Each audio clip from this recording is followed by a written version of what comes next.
지금 주간 동양보고를 국본의 민중흥 사무총장께서 이어서 해주시겠습니다.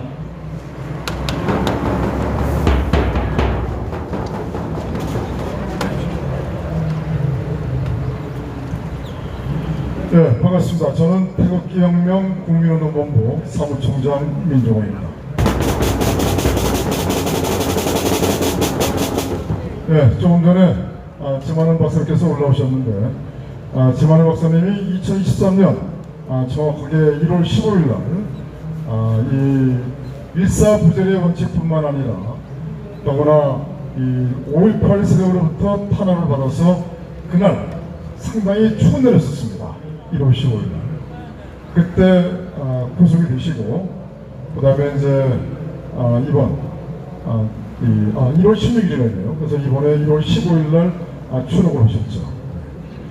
네, 고생 많으셨습니다. 근데 아무래도 국립호텔에 들어가시다 보니까 건강은 상당히 좋아지셨습니다. 여러분들 지만은 박사님 너무 반가우니까 오라면 되게 좋죠? 유튜브 아들 안 나왔어. 누구나 다 공과가 있고 여러 가지 장단점이 있겠지만 하여튼 지만은 박사님이 있어서의 5.18을 연구한 부분은 정말 우리는 높이 평가를 해야 됩니다. 오늘 날씨가 상당히 차갑습니다. 그러나 이 바람이 불다 보니까 사실 기온은 그렇게 낮지 않은데 바람이 불다 보니까 많이 차갑게 느껴지고 있습니다.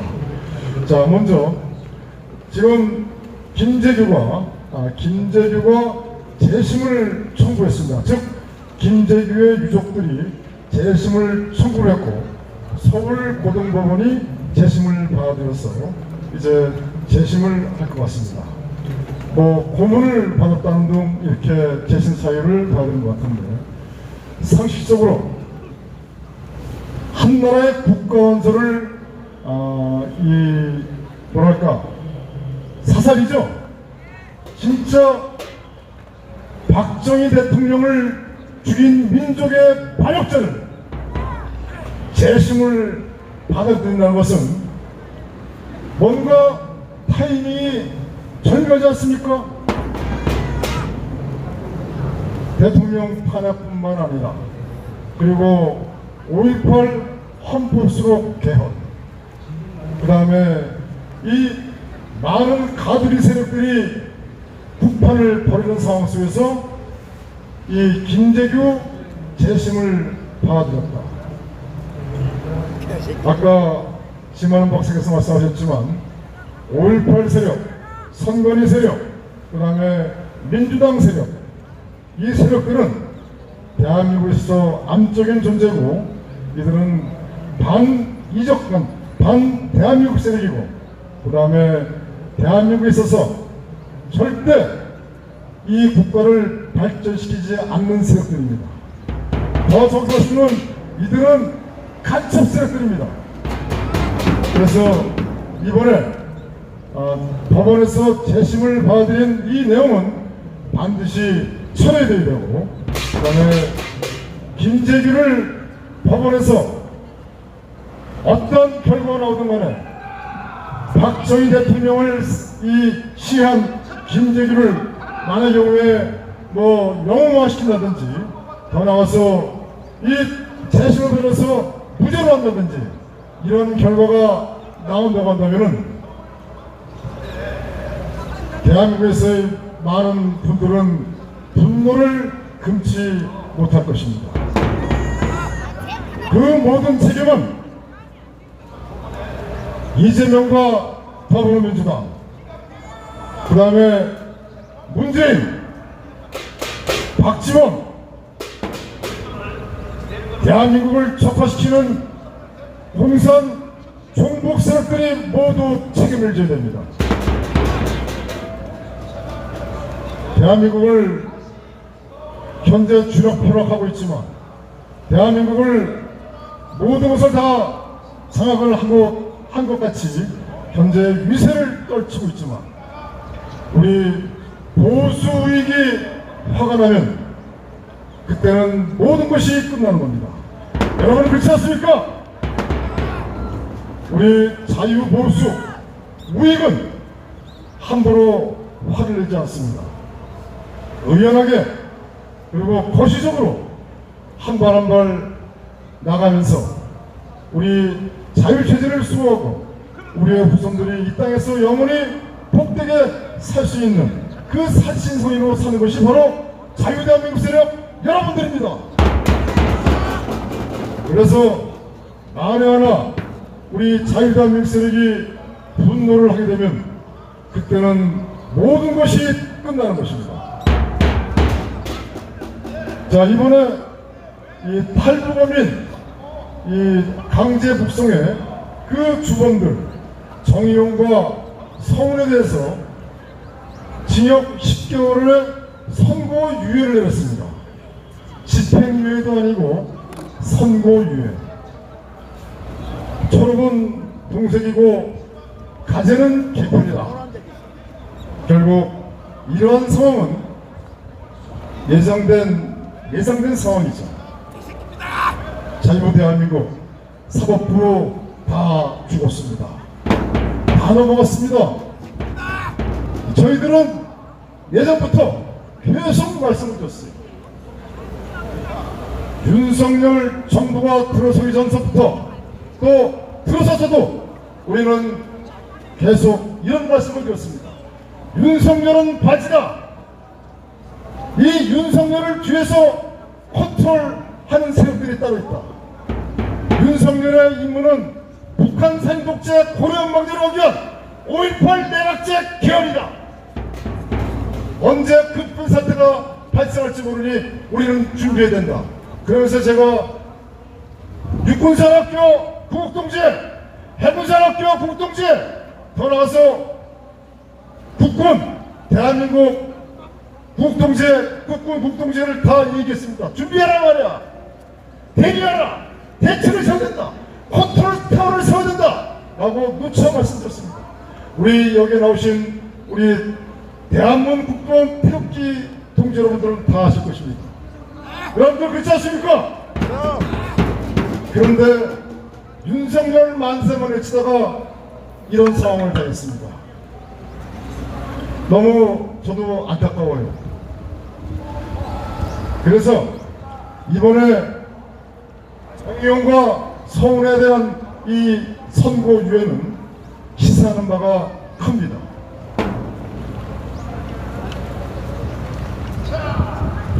지금 대한민국의 이 모든 이 첨단 기술들이 거의 다 중국으로 넘어갔습니다. 이번에 조선일보가 이 초격차에 대비된다 라는 사설을 썼습니다.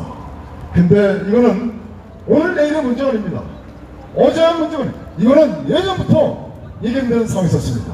특히 김대중 때 중국에 묻지마 투자를 한 그런 상황에서부터 문제가 태동이 된 겁니다. 저희들은 그때 이런 얘기를 했습니다. 중국에 투자하면 안 된다.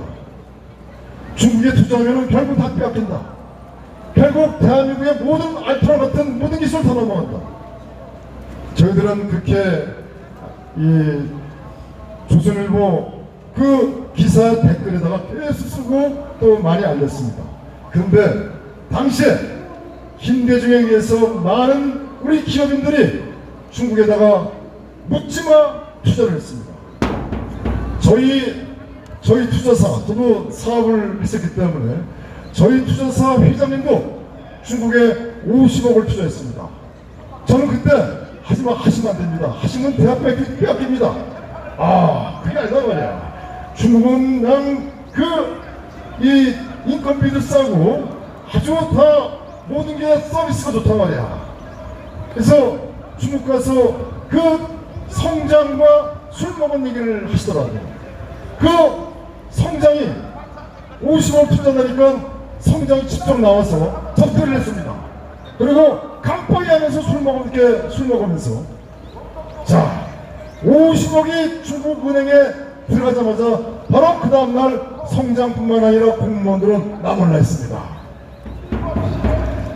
공산당은 철저하게 치밀하게 대한민국의 기업인들의 돈과 기술과 영업과 경영도들을 모두 다 빼앗아갔습니다. 돈이 들어오면 모두 다 입을 닫고 더 나가서 노조를 동원해서 하나하나 야금야금 기술과 영업 노하우가 다 넘어오면은 그때 압력을 가해가지고 전부 다 도망가게 만들었습니다. 중국에 투자했다가 야만 노조한 기업인들이 한두 명이 아닙니다. 어마어마합니다. 당시 김대중뿐만 아니라 그 다음에 노무현 중국에 투자했다가 야만 노조에서 쫄딱망한 대한민국의 기업인들에 대한 통계를 하나도 내지 않았습니다. 바로 오늘날 중국의 많은 기술들, 삼성의 반도체, 스마트폰, LCD 그 많은 기술들 중국이 다 따라왔습니다. 거기에 대한 책임과 원형은 누구냐? 바로 김대중입니다. 김대중은 현충원에서 파면이 됩니다. 이적 세력이고 간첩 세력이고 북한의 핵무기를 개발하면 내가 책임지겠다 라는 거짓말을 아주 뻔뻔하게 한 간첩 세력입니다. 여러분들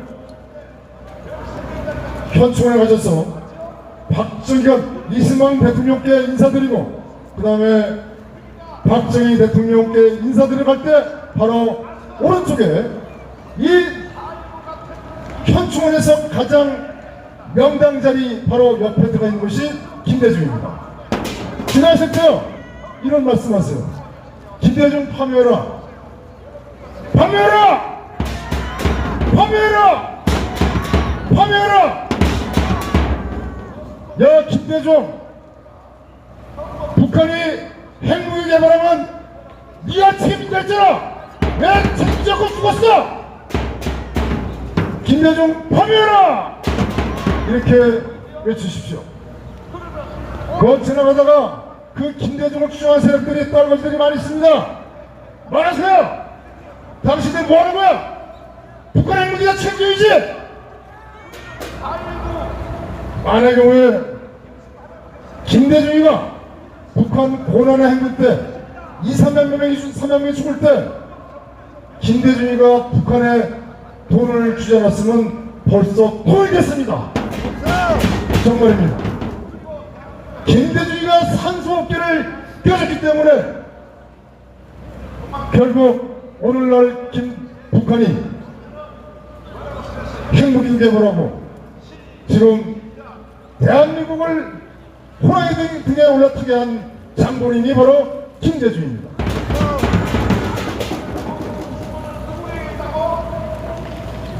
네, 국제뉴스 간단히 말씀드렸습니다. 이번에 트럼프 대통령께서 1월 20일 날 취임을 하시고 말씀하신 바와 같이 트럼프 대통령이 당선되자마자 48시간 내에 그 휴전을 이끌겠다 이렇게 말씀하셨는데 지금 저희들은 바로 이 자리에서 지속적으로 말씀을 드렸습니다. 러시아와 우크라이나의 그 전쟁 관련 부분은 결국 러시아가 이긴다. 그리고 러시아가 결국 우크라이나를 점령할 것이다 라고 계속 말씀을 드렸었습니다. 그리고 윤석열 정부는 우크라이나에다가 자금을 지원해서는 안 된다. 무기도 지원해서는 안 된다. 그리고 우리는 지하전이 없는 무역만 하는 국가이기 때문에 러시아와 척을 안 된다. 러시아를 적으로 만들면 안 된다. 그래서 미국에 대해서도 설득을 시키고 그 다음에 러시아에 대해서도 우리의 한미동맹 혈맹국 미국에 대해서 양해를 구하면서 그 다음에 러시아를 끌고 가야 된다 라고 누차 말씀을 드렸죠. 성명서를 한 3번 발표한 것 같습니다. 그런데 윤석열은 우크라이나에다가 30억 달러를 지원했습니다. 그리고 그 누구죠? 원희룡 건설부 국토부 장관 원희룡이가 우크라이나 가가지고 정우 복구 사업에 같이 했으면 좋겠다. 그러면서 우리나라 국민을 기만했어요. 정우 복구 사업이요. 우리가 할 게 하나도 없습니다. 정우 복구 사업은 결국 러시아가 다 자주자는 겁니다. 그런데 이들은 30억 달러를 우크라이나가 지원하고 그 다음에 무기도 지원하면서 결국 우리는요 러시아로부터 모든 것을 다 쫓겨났어요. 자동차 시장 점유율 현대자동차 쫓겨났죠. 이 단돈 1원에 공장 매각하고 쫓겨났습니다. 그러나 다시 복귀했을 때 1원만 주고 다시 인수할 수 있지만 말입니다. 그리고 스마트폰 삼성전자 다 나왔죠. 그 다음에 보일러 1위 경동보일러 다 나왔죠. 등등 이 러시아의 시장 지배 1위였던 대한민국이 모두 다 쫓겨났고 결국 그 자리에 중국이 다 차지했습니다. 아무튼 다행입니다. 이번에 미국과 러시아가 이제 서로 나름대로 약속을 한 것 같습니다. 미국은 우크라이나 전쟁에서 손을 띈다. 그 대신 지금 우크라이나 젤렌스키에다가 얘기한 것이 히토류 전체 매장량의 50%를 달라. 저는 이것은 트럼프 대통령이 그냥 내지른 것 같습니다. 왜냐하면 젤렌스키는 현재 독재자입니다.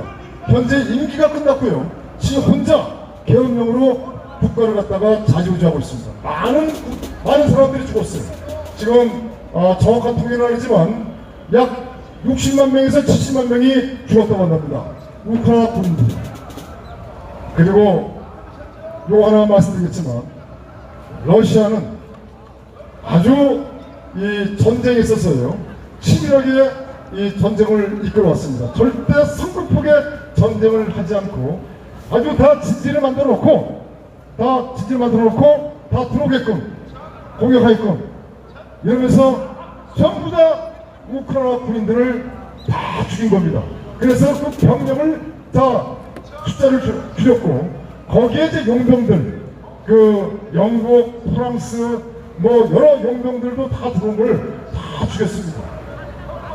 결국은 전쟁이 일어나서 1년 만에 모든 것을 전세를 장악했던 것이죠. 이제 대한민국도 하루빨리 러시아와 관계를 회복해야 되는데 이번에 어떤 문제가 발생했냐면요 참 웃긴 문제입니다. 미국과 서로 다 화해 모드에 의해서 사우디 리야드에서 미국과 러시아가 양자 협상을 했습니다. 그 협상에서 결정된 건 없었습니다. 서로는 입장만 확인하는 내용들 어떻게 할 것이냐 서로 의견만 가지고서 의견을 각자 가지고 돌아가서 이제 그 내부적으로 결정하겠죠. 그런데 러시아 외무부 장관이 유엔에서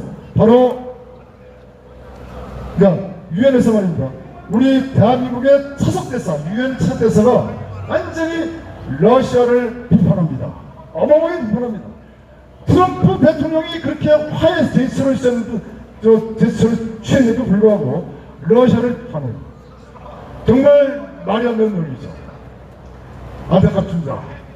그리고 이번에 G20 그 행사장에서도 바로 러시아 외무장관 옆자리에 대한민국 대표가 앉았는데 물론 사전에 인사를 했는지 모르겠지만 소닥 보듯이 이렇게 하더라고요.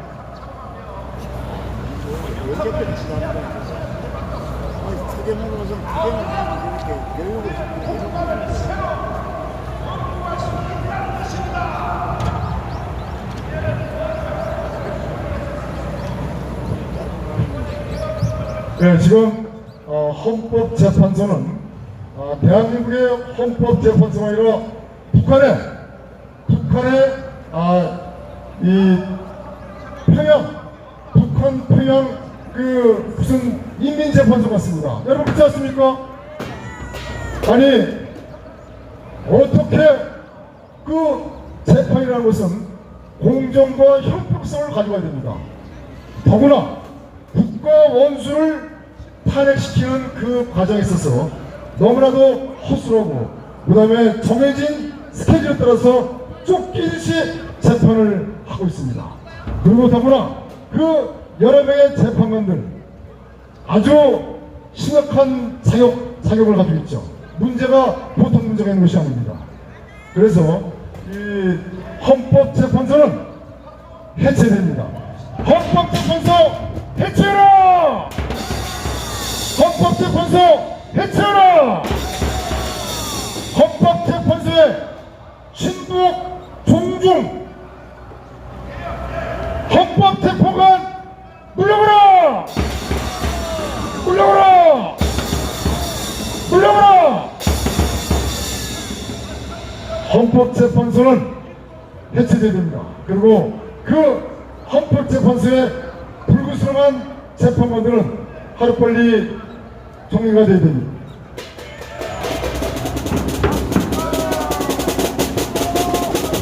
자, 이제 이 국민의힘, 더불어민주당, 그 다음에 오세훈 많은 사람들이 특히 이 종북 세력들이죠. 사실은 다 종북 세력들입니다. 중국 공산당 구성 세력들. 이 자들은 조국이 겉으로만 조국이 대한민국이지 그 속은 조국이 어딘지 잘 아시죠?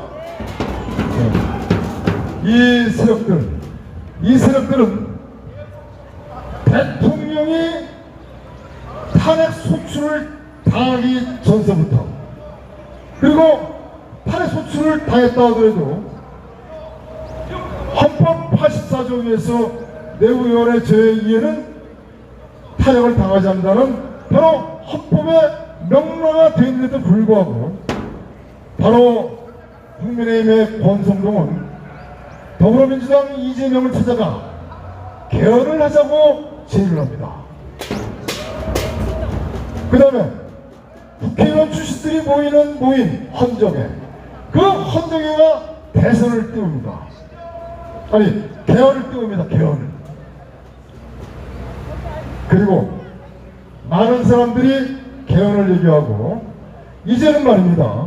조선일보도 개헌을 띄우고 더 나가서 YTN은 개헌을 완전히 공작하듯이 띄우고 있습니다. 그런데 일타강사 전환기라는 분이 개헌을 얘기합니다. 4년 중인제 개헌을 얘기합니다. 제가 광주에 가서 연설한 내용 전환길 이 강사가 한 얘기를 다 들어봤습니다.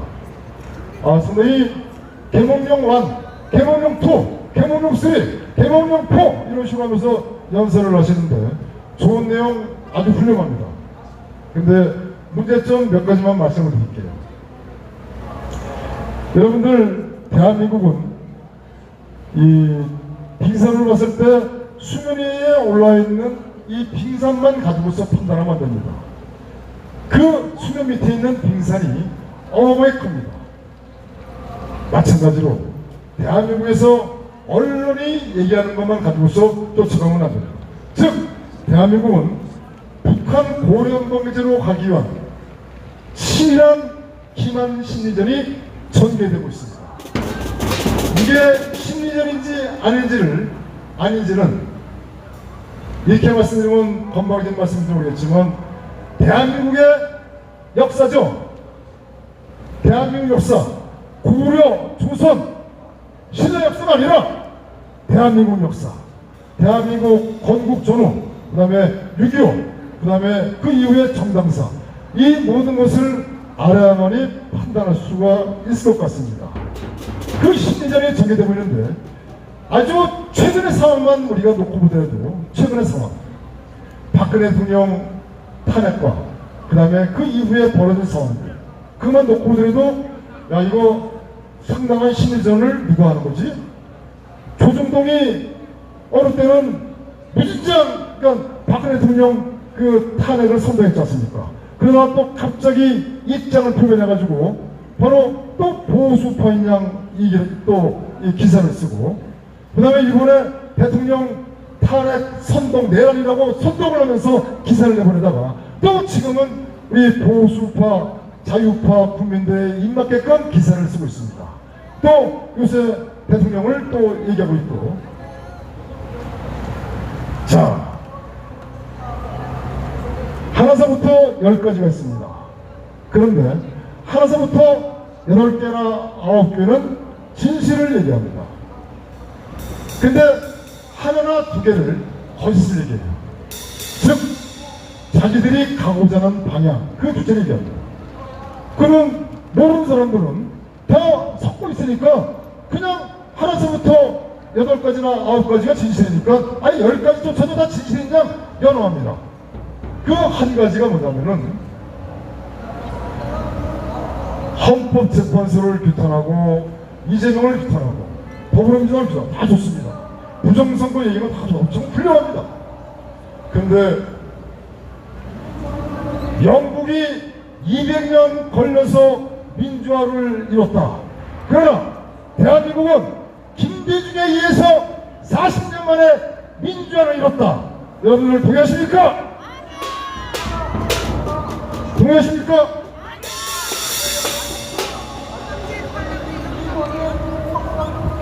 5.16은 뭐죠? 5.16 뭡니까? 5.16이 폭동이라고요? 5.16은 혁명입니다. 오늘날 우리들이 이렇게 자유를 누릴 수 있게끔, 그 다음에 경제적인 풍요를 누릴 수 있게끔 한 그 사건이 박정희 대통령의 5.16 혁명입니다. 그런데 5.16을 군사정변이라고 표현을 합니다. 그 다음에 5.18을 민주화로 표현하면서 5.18 정신 계승을 해야 된다. 그 전에 대구와 그 전에 부산과 모든 걸 놓고 봤을 때, 제가 지난주에도 말씀드렸지만 전원길 강사를 제가 비판하고자 하는 것이 절대 아닙니다. 여러분들은 이 행간을 정확하게 아시고 분별력 있게 대응해야 된다. 저는 이렇게 말씀을 드린 겁니다. 지금 5.18 헌법, 5.18을 헌법에 넣자는 그러한 기만 심리전이 여기저기서 이루어지고 있습니다. 5.18이 헌법에 올라가는 순간 대한민국은 그날로 망하는 겁니다. 정말입니다. 5.18이 헌법에 수록되는 그 순간에 대한민국은 망합니다.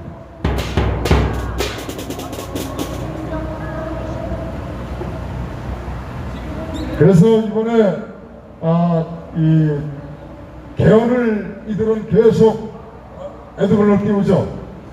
그 중에 그 오세훈이가 이런 얘기했습니다. 지금 말씀드렸지만 1987년 헌법체제 극복의 핵심은 중앙집권적인 국가체제를 허물고, 즉 대한민국을 허물고 지방정부로 권한을 대폭 이양하는 데 있다. 중앙집권적인 국가체제를 허물어야 된다고 주장하는 오세훈, 물러가라! 물러가라! 물러가라! 어떻게 대한민국의 중앙집권적인 국가체제를 허무는 것을 주장한 오세훈이가 서울특별시장입니까? 서울특별시장 자격이 없는 자들입니다.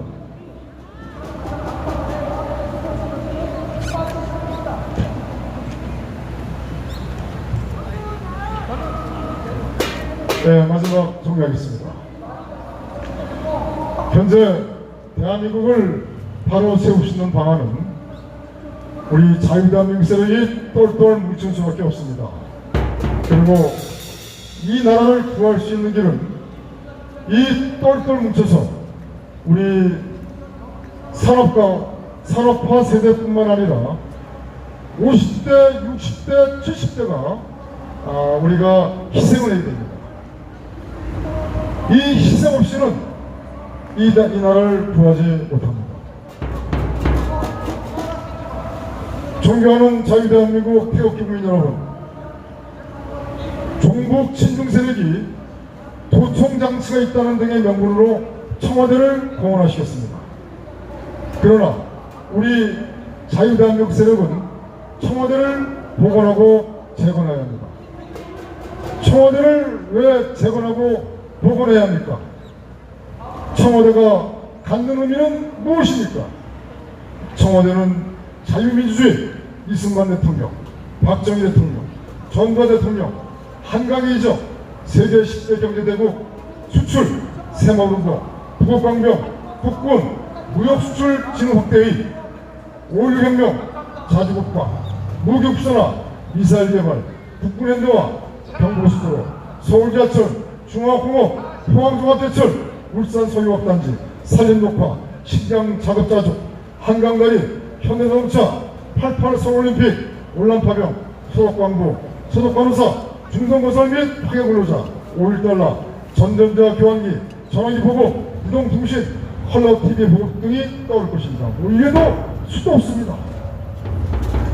대다수의 우리 민족은 왕조 양반 계급의 탄압으로 매년 보릿고개에서 헤어나지 못하면서 촉은 목표로 연명하면서 살아왔습니다. 이러한 어려운 상황을 단기간 내에 해결하고 한강의 이적 세계 10대 경제대국의 북업강병을 이뤄낸 인류 역사에서 드문 위대한 역사를 이룩한 자유대한민국의 상징, 자유대한민국의 중심, 자유대한민국의 컨트롤 타워이며 심장이며 이승만 대통령, 박정희 대통령, 전두환 대통령의 영혼과 어리 깃든 곳이 바로 청와대입니다. 청와대가 자유대한민국이며 자유대한민국 국민의 정신적 지주이며 고향입니다.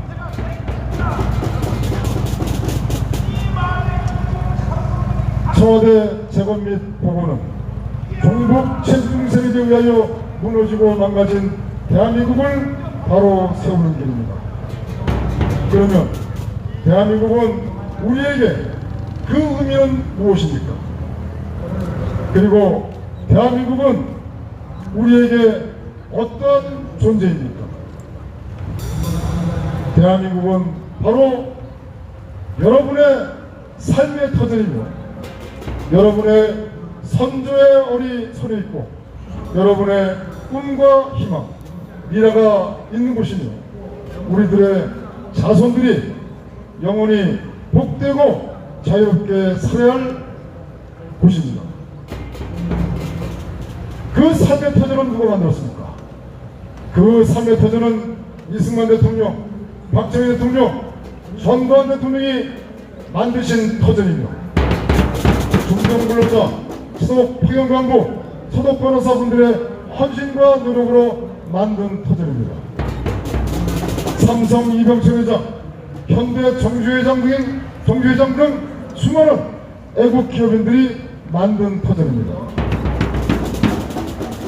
제대로 먹지도 주무시지도 입지도 못하면서 이뤄낸 여러분들의 할아버지 할머니, 아버지 어머니의 피와 땀과 눈물로 만든 터전입니다. 월남파병 국군의 피값으로 만들어낸 경부고속도로, 여러분들이 누리는 모든 자유는 6.25 길송 공산군에 맞서 싸우다 돌아가신 국립묘지에서 영명하고 계시는 호국영령의 피가 아닌지 여쭈어 보장할 수 없습니다. 청와대 복원과 재건은 헌정질서 회복을 의미하는 것입니다.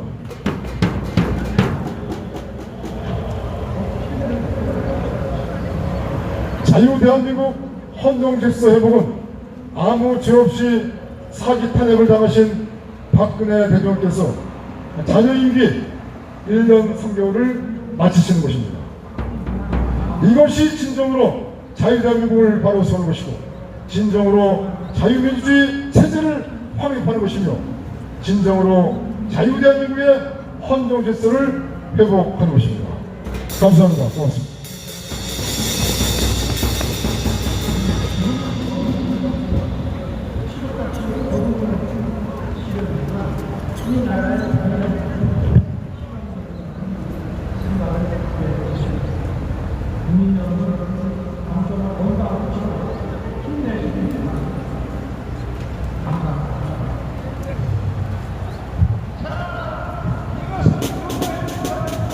네, 감사합니다. 주간 상황보고 중에 가슴 아픈 얘기 많이 했습니다. 여러분들 저 태극기를 들고 나라를 걸어 나오셨으니까 여러분들 말씀하시는 분들의 행간을 잘 읽고 헤아려 주실 것을 꼭 당부드리겠습니다.